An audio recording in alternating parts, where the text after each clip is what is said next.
oknum pengacara atau pengacara yang bernama Farhad Abbas ya, Farhad Abbas ya, yang saat sekarang ini sedang bukan digeruduk lah ya, akan tetapi didatangi oleh beberapa orang yang katanya akan banyak orang nantinya, yaitu menyangkut tentang member UMKM ya.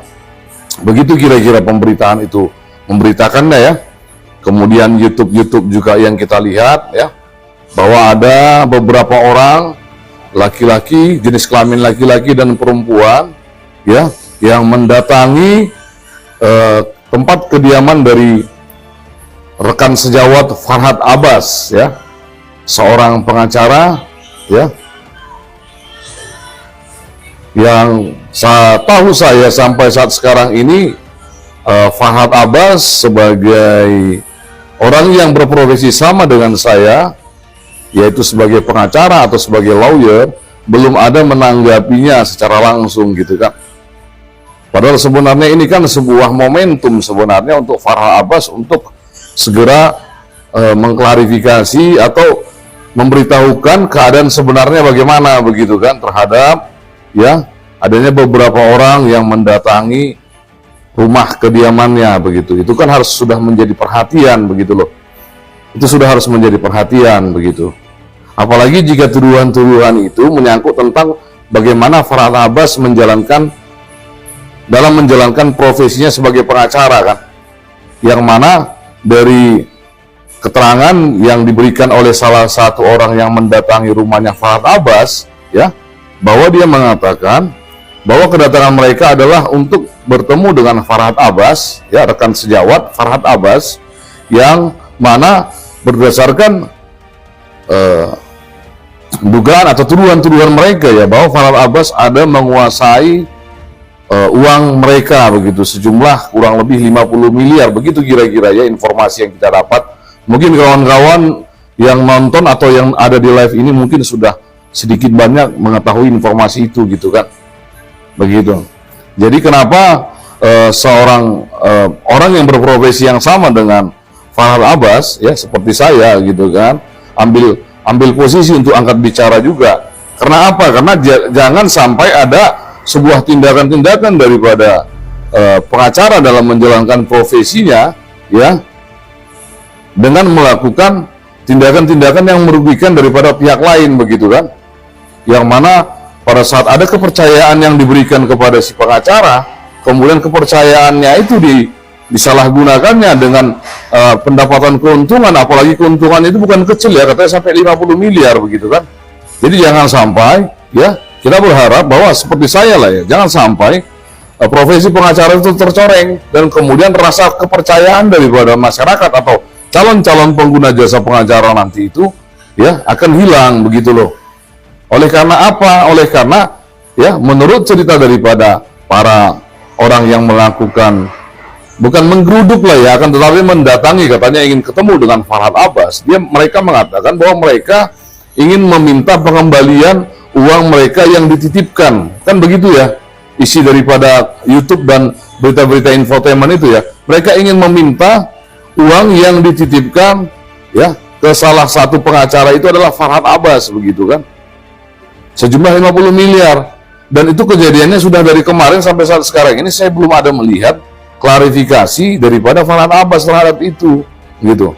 Itu kan menyangkut daripada ya daripada citra dan reputasi pengacara, bukan hanya pengacara pribadinya Farhad Abbas di situ kan, akan tetapi seluruhnya. Jangan nanti ya pengacara-pengacara seperti saya yang selalu ingin menciptakan sebuah rasa percaya daripada klien saya atau calon-calon klien saya atau masyarakat untuk menitipkan sesuatu kepada saya, apakah itu berupa surat seperti surat asli, surat tanah ya, kemudian menitipkan barang bukti ya, barang bukti yang bernilai uang yang besar misalnya untuk dititipkan, yang biasanya kan kita membuat surat tanda terima, itu surat tanda terima penitipan begitu, yang sampai akhirnya ini menjadi presiden buruk yang nantinya tidak ada lagi rasa percaya. Artinya nanti jangan sampai ya calon klien atau para klien atau masyarakat akan menganggap bahwa cara-cara atau perilaku-perilaku pengacara yang menggelapkan daripada apa yang dititipkan kepada dia itu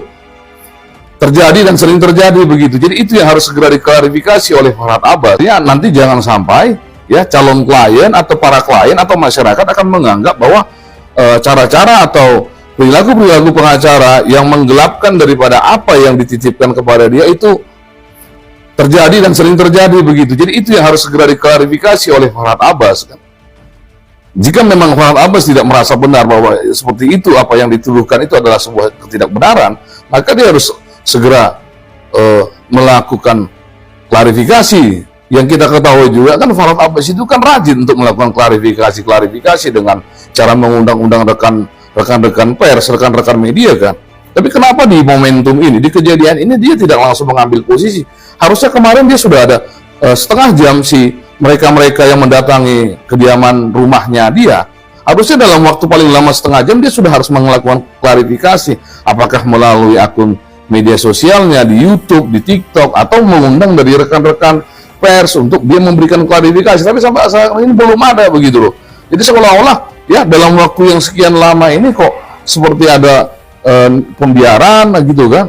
Ini kan sudah menjadi ada nanti tuduhan-tuduhan, yang tuduhan-tuduhan itu kita khawatirkan tidak hanya memberikan rasa jelek atau menciptakan rasa jelek terhadap perilakunya Farhad Abbas misalnya, kan tidak seperti itu gitu kan. Ini menyangkut daripada bagaimana pekerjaan pengacara itu dijalankan, yang mana ya kalau menurut keterangan mereka si Farhad Abbas katanya ada menerima penitipan uang sejumlah sekitar 50 miliar katanya.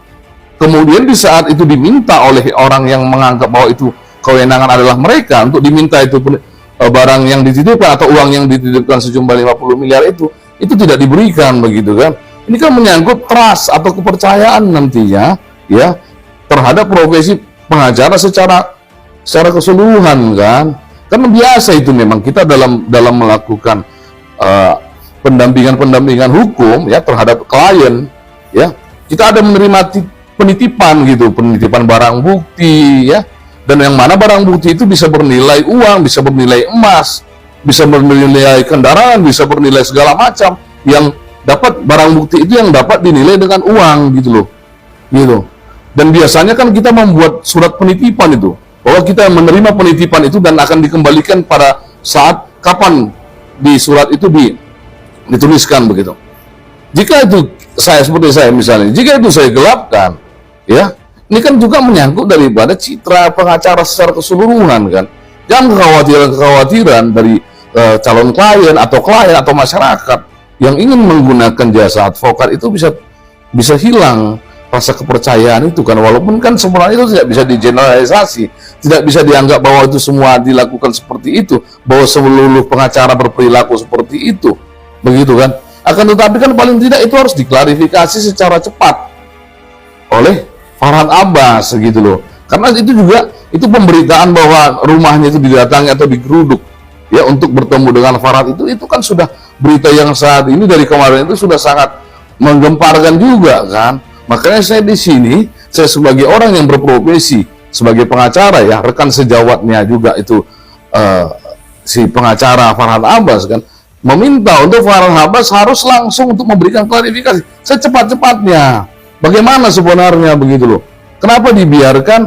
Jadi seolah-olah pembiaran, ataukah memang karena memang Farhad Abbas merasa bahwa dia itu adalah sebuah kebenaran? Kan jangan jadi muncul persepsi seperti itu nantinya. Kenapa yang biasanya Farhad Abbas itu boros dalam memberikan pernyataan-pernyataan, memberikan klarifikasi, kadang tidak diminta pun dia memberikan sebuah klarifikasi. Itu sering kita lihat ya dalam menjalankan aktivitasnya dia, karena dia sering mempertontonkan kan di televisi lah, di infotainment, di YouTube dan lain-lain kan. Akan tetapi dalam konteks ini, dalam konteks bahwa dia dituduh menggelapkan uang sebesar 50 miliar ya, uang dari dalam dia penanganan perkaranya pada waktu itu tahun 2020 katanya atau 2019 itu kan. Tapi sampai detik ini, sampai saya mau lakukan live ini belum ada seperti yang saya lihat klarifikasinya dia gitu loh. Jadi gimana lah ini sampai ke rekan sejawat Farhad Abbas ya, untuk segera lakukan klarifikasi lah. Karena ini menyangkut daripada reputasi pengacara sebagai profesi yang officium nobile atau profesi yang mulia begitu kan. gitu. Jadi jangan dibilang juga saya ikut campur segala macam, tidak. Ini menyangkut daripada rasa kepercayaannya masyarakat terhadap pengacara. Untuk saat sekarang ini